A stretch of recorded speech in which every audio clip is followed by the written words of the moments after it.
Jawa Timur. Pertandingan Liga 1 antara Arema FC vs Persebaya di Stadion Kanjuruhan Malang berujung kerusuhan. Kejadian tersebut terjadi pada hari Sabtu tanggal 1 Oktober 2022 sekitar pukul 4.30 waktu Indonesia Barat. Turut hadir di acara tersebut Mapolres Malang, Kapolda Jatim, Ketua DPRD Provinsi Jatim, Wakapolda Jatim, PJU Polda Jatim, Kapolresta Malang Kota, Bupati Malang, Wakil Bupati Malang, Ketua DPRD Malang, Kapolres Malang, Dandim Malang, Kapolres Batu. Kronologis kejadian kerusuhan supporter pasca pelaksanaan pertandingan Liga 1 antara Arema FC vs Persebaya Surabaya di Stadion Kanjuruhan Malang. Pukul 21.58 waktu Indonesia Barat setelah pertandingan selesai, pemain dan ofisial Persebaya Surabaya dari lapangan masuk ke dalam kamar ganti pemain dan dilempari oleh supporter Aremania dari atas tribun dengan botol air mineral dan lain-lain. Sekitar pukul 22 tepat waktu Indonesia Barat saat pemain dan ofisial pemain Arema FC dari lapangan berjalan masuk menuju kamar ganti pemain, supporter Aremania turun ke lapangan dan menyerang pemain dan ofisial Arema FC. Oleh petugas keamanan dilindungi dan dibawa masuk ke dalam kamar ganti pemain.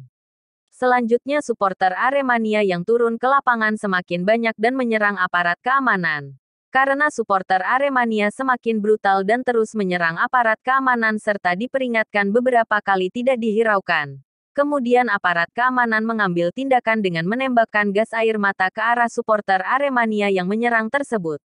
Kemudian Aremania yang berada di tribun berlari membubarkan diri keluar stadion. Setelah pihak keamanan masuk ke dalam lobi dalam Stadion Kanjuruhan dan standby di lobi depan pintu VIP dan sekira pukul 22.30 waktu Indonesia Barat, saat rombongan pemain dan ofisial Persebaya Surabaya dengan menggunakan rantis dan pengawalan akan bergerak meninggalkan Stadion Kanjuruhan, supporter Aremania menghadang dengan meletakkan pagar besi pembatas di jalur sebelum pintu keluar Stadion Kanjuruhan serta melempari kendaraan rombongan dengan paving block, botol air mineral, batu, kayu dan lain-lain. Kemudian Aremania juga merusak 2 unit mobil Patwal Satlantas dan membakar 1 unit truk Brimob dan 2 unit mobil di pintu masuk depan Stadion Kanjuruhan. Selanjutnya Aremania yang mengadang tersebut dibubarkan oleh aparat keamanan dengan menembakkan gas air mata. Rombongan tertahan karena jalan masih dihadang oleh pagar besi pembatas pet jalur yang dilalui.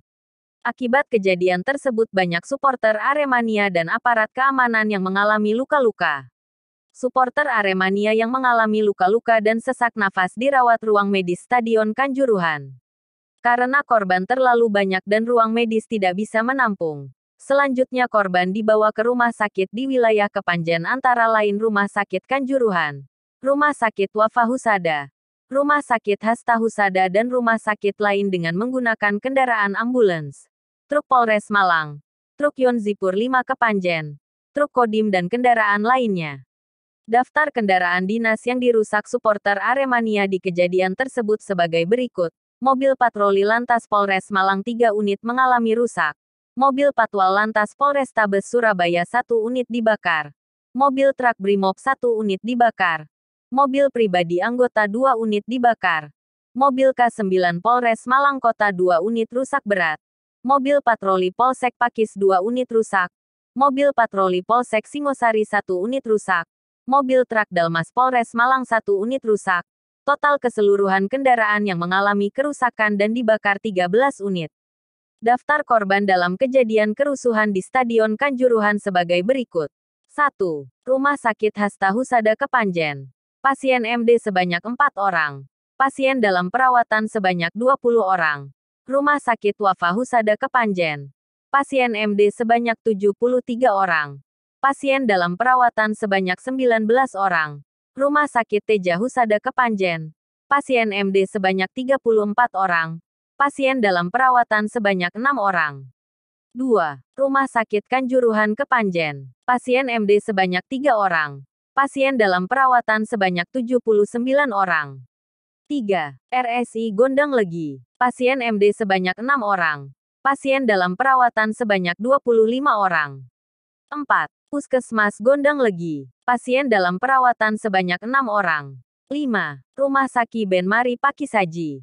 Pasien MD sebanyak 1 orang. Pasien dalam perawatan sebanyak 4 orang.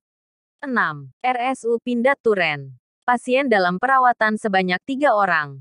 7. Rumah Sakit Salsabila DS Jatikerto Kecamatan Kromengan. Pasien MD sebanyak 4 orang. Pasien dalam perawatan sebanyak 4 orang. 8. RSBK Turen. Pasien dalam perawatan sebanyak 1 orang. 9. Rumah Sakit Saiful Anwar Kota Malang. Pasien MD sebanyak 2 orang. Pasien dalam perawatan sebanyak 13 orang. 10. Korban anggota Polri meninggal dunia yaitu 1. Bribka Andik, Polsek Sumber Gempol, Polres Tulungagung, di Rumah Sakit Wafa Husada Kepanjen. 2. Bribtu Fajar Yoyo, Polsek Dongko Polres Trenggalek di Rumah Sakit Hasta Brata Batu. Sedangkan untuk korban anggota Polri yang dirawat yaitu Bribda Akmal Han Muhammad sebagai Satsamapta Polres Trenggalek, di Rumah Sakit Bayangkara Batu. Keseluruhan total korban yang meninggal dunia sebanyak 127 orang dan dalam perawatan sebanyak 180 orang. Dari Malang mengabarkan, Susanto dan tim. Kabar Investigasi.com.